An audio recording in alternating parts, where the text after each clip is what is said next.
Eu sou a Ana e esse é mais um Interlocuções. Esse é o de número 16 e é sobre Antonia Fraser, a biógrafa britânica. E eu escolhi alguém que não é do meio acadêmico, muito embora tenha frequentado Oxford e tenha formação. Antonia Fraser nasceu em 1932 e, ao que me consta, ainda está entre nós. Nasceu em uma família aristocrática. Seu pai era o sétimo conde de Longford, que, se vocês assistem a HBO, ele aparece como o sujeito que tentou reabilitar a Myra Hindley, serial killer britânica ou comparsa de serial killer, e que era advogado e escritor. Ela foi casada com Hugh Fraser, que era um parlamentar conservador britânico, e posteriormente com Harold Pinter, que foi um dramaturgo extremamente importante, ganhador do Prêmio Nobel de Literatura e já falecido. Depois de formada, Antonia Fraser começou a trabalhar no ramo editorial como assistente, mas logo se descobriu escrevendo, e aquele que havia sido seu chefe se tornou seu editor. E desde então, ela, dos anos 60 para cá, ela se mostrou uma escritora prolífica, séria e muito importante para quem consome história. E por que eu escolhi Antonia Fraser ao invés de uma historiadora acadêmica? Porque uma das discussões maiores na mídia é de como os historiadores são chatos, de como os livros acadêmicos são horríveis para o público e por que jornalistas escrevem bem biografias, por que historiadores que se dedicam a divulgar são obrigados a desenvolver uma linguagem mais popular, mais próxima daquela dos jornalistas, e como o público é frequentemente subestimado, como o público é levado a acreditar-se mais burro ou mais ignorante do que ele de fato poderia ou deveria ser. Antonia Fraser é uma autora extremamente prestigiada e ganhadora de pelo menos meia dúzia de prêmios importantes na Europa. Algumas das suas biografias inspiraram obras cinematográficas, como a Maria Antonieta, da Sofia Coppola, a minissérie da BBC sobre a conspiração da pólvora. São influências, ela já se tornou parte desse meio cultural mais amplo. E eu quero discutir com vocês, eu tenho aqui comigo, ela é pouco traduzida para o português, o que é uma pena imensa. O que eu consegui ao longo do tempo foram esses dois aqui, que é As Seis Esposas do Henrique VIII e A Conspiração da Pólvora, que são dois livros excelentes. As Seis Esposas do Henrique VIII, ela traça um perfil de cada uma das seis. E ao traçar esse perfil, o fio condutor é a vida do próprio Henrique, o que é muito interessante porque Antonia Fraser é uma excelente biógrafa de mulheres, desde a rainha Boadicéia dos tempos romanos nas Ilhas Britânicas, passando por Cleópatra, por Mary Stuart, Maria Antonieta, Há em sua obra uma linha consistente na recuperação de trajetórias de vida de mulheres. Mas as suas biografias, elas não são essas biografias comerciais. Elas não são essas biografias feitas para todo o público. Que quando eu digo todo o público, é aquele tipo de biografia escrita pensando que o público tem uma inteligência muito curta, que é por isso que são consideradas para todo o público. As biografias da Antonia Fraser são muito mais sólidas. Corre uma anedota nos meios acadêmicos britânicos de que se ela afirma que uma determinada rainha tinha olhos azuis, então pode ter certeza que ela tinha, porque Antonia Fraser verifica seus documentos, seu material, suas pesquisas o tempo todo, uma e outra vez, antes de se sentar para escrever. Então, é uma autora interessantíssima nesse ponto, e ao mesmo tempo é uma autora cujo texto não é condescendente com o leitor, ela não facilita, ela não simplifica, ela não comete anacronismos, ela não tenta trazer as discussões de uma determinada época para os dias de hoje. Pelo contrário, ela dá ao leitor todo o clima da época em que se desenvolve o livro, a biografia ou o tema que ela está tratando. Então, quando ela aborda cada uma das esposas do Henrique VIII, ela aborda as tramóias políticas por trás dos casamentos, o ambiente religioso, as intrigas da corte, a vida íntima possível numa época como essa, o que se sabe, o que não se sabe, o que é lenda, por que é lenda, como é que essa lenda foi construída, por que pensamos tal esposa de uma maneira quando na verdade ela não era assim, a questão das aparências, a questão dos retratos. É um livro excelente, é muito legal de ler. Lembra muito no texto aquela erudição finíssima, por exemplo, do Peter Gay. É um tipo de trabalho que possibilita uma aproximação de época, sem que por isso seja um trabalho pernóstico, ou chato, ou, como é que eu vou dizer, sem que seja arrogante. Porque quando a gente diz, olha, Antonia Fraser é uma lady, é alguém que nascida numa família aristocrática, sim, ela é, mas é uma família aristocrática de literatos, é uma família aristocrática bastante inserida no mundo moderno, não é um fóssil de outra época, não é algo que possa assustar. É muito interessante essa experiência de alguém que está escrevendo a partir de um ponto de vista que não é o nosso. Antonia Fraser nunca poderia ser marxista. Ou até poderia, mas não foi. E não é.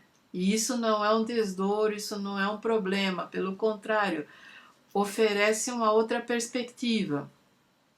Ao mesmo tempo, quando ela passa a investigar Carlos II,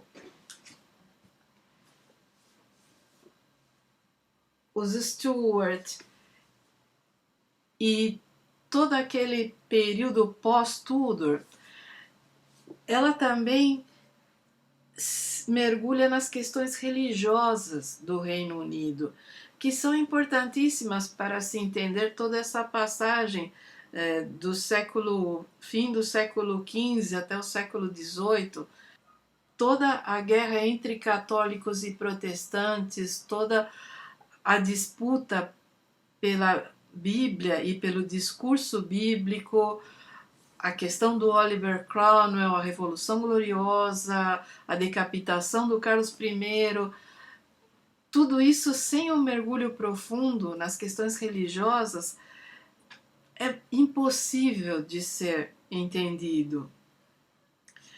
Ter uma interpretação apenas economicista ou historicista empobrece demais esse tipo de período em que a religião é um sujeito histórico preponderante, em que a religião é que faz a mediação entre o poder e o povo.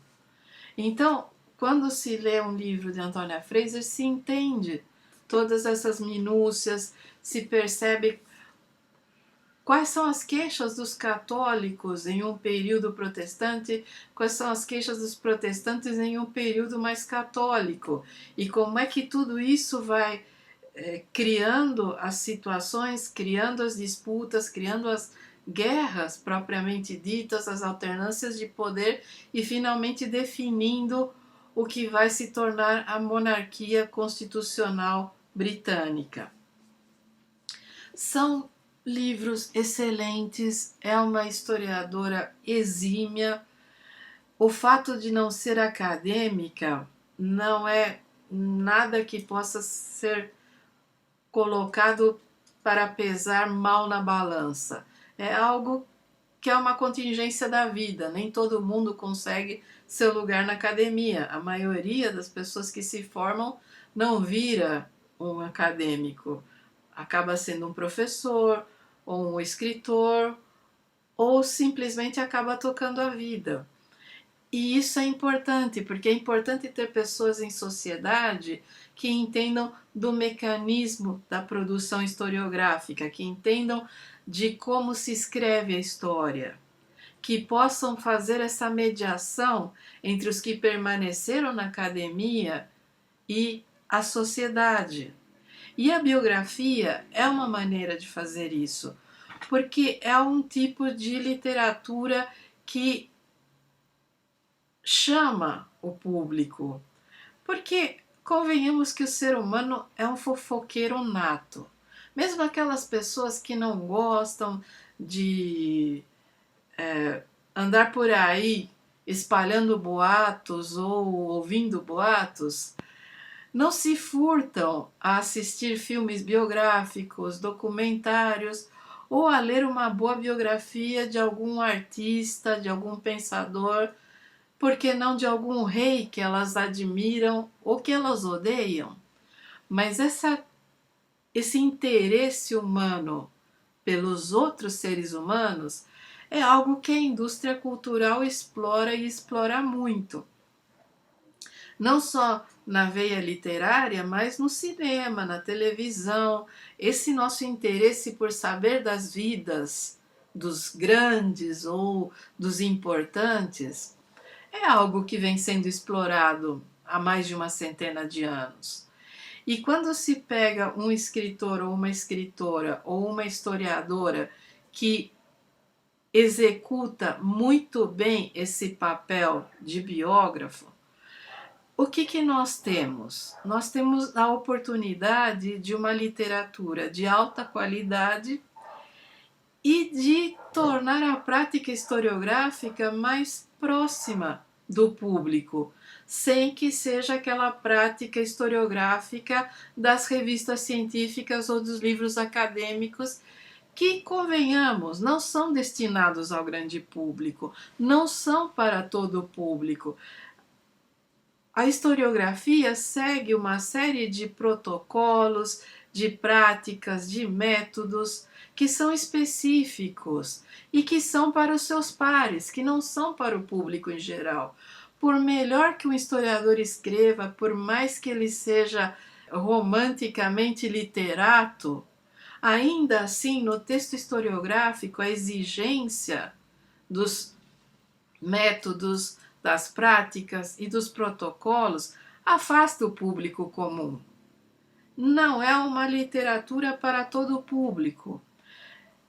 Quando um historiador sai desse meio e passa a escrever para o público, nós temos uma obra de qualidade maior. Guardadas as devidas proporções, vamos olhar para o nosso ambiente local. Mary Del Priore, por exemplo, é uma excelente escritora.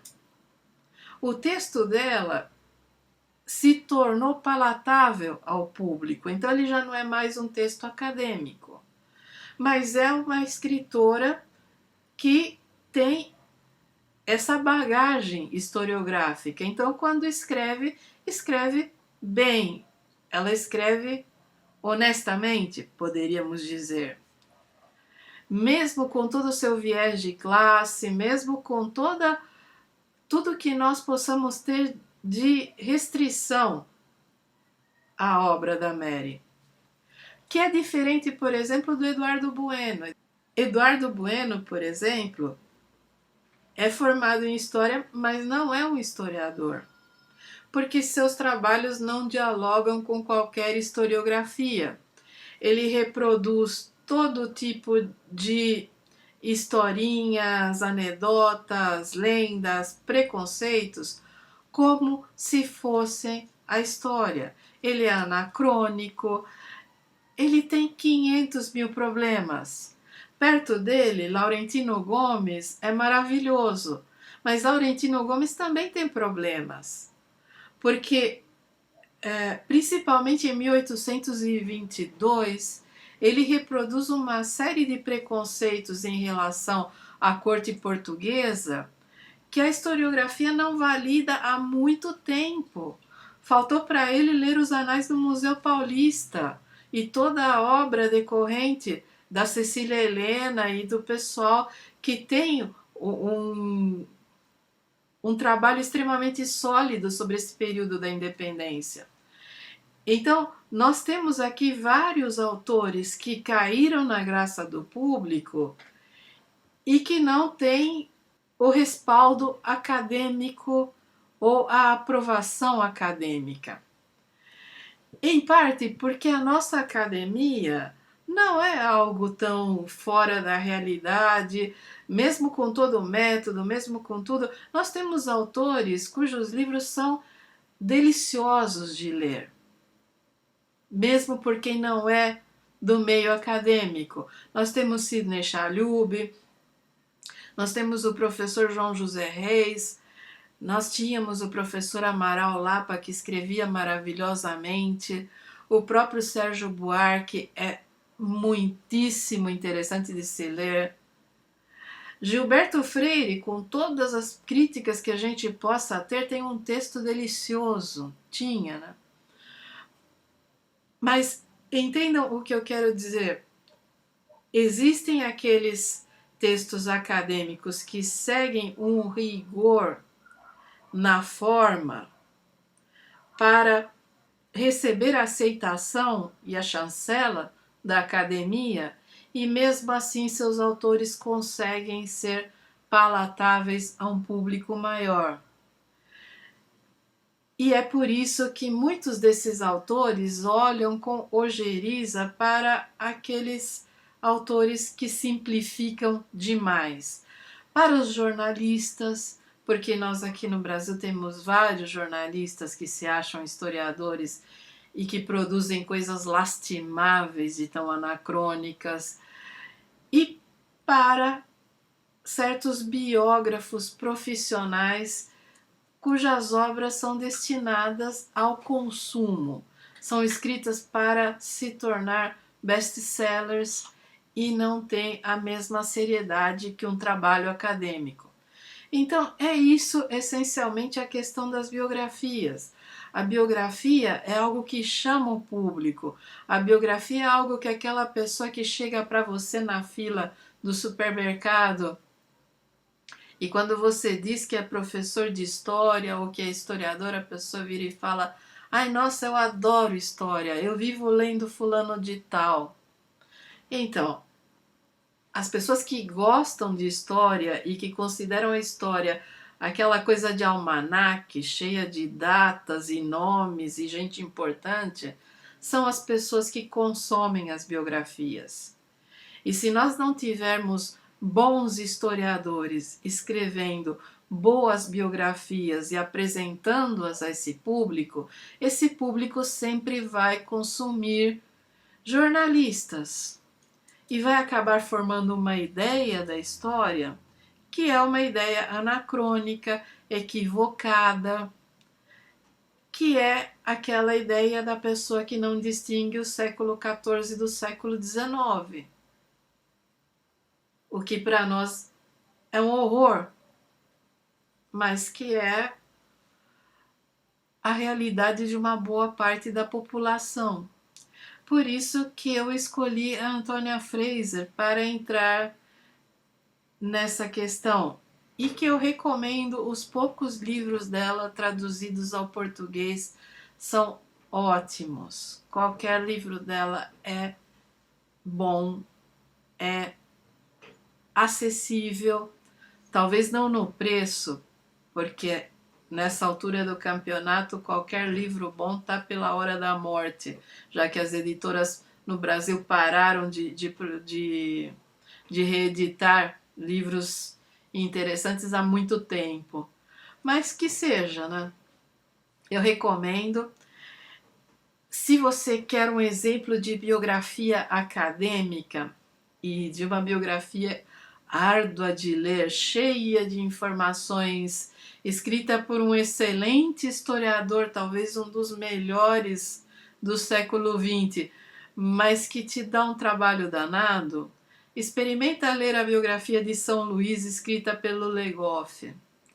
Legoff é maravilhoso, mas aquela biografia é um tijolo e é tão detalhada, tão erudita, e ao mesmo tempo o Legoff tem um esforço tão imenso para não cair nas armadilhas da biografia, para permanecer um historiador acadêmico, que ela se torna pesada, árdua e difícil de ler. Então pensem um pouco nisso, vocês que gostam de história. Pensem que tipo de biografia vocês querem ler. Vocês querem ler uma biografia de um historiador e ter a certeza de que o que está lá é sensato, foi pesquisado e é relativamente verdadeiro dentro do que a verdade permite? Ou vocês querem ler biografias escritas por escritores caça-níqueis, jornalistas anacrônicos ou historiadores amadores sem grande formação? Fica a critério de cada um. A minha indicação é a Antônia Fraser e chegamos ao fim do Interlocuções.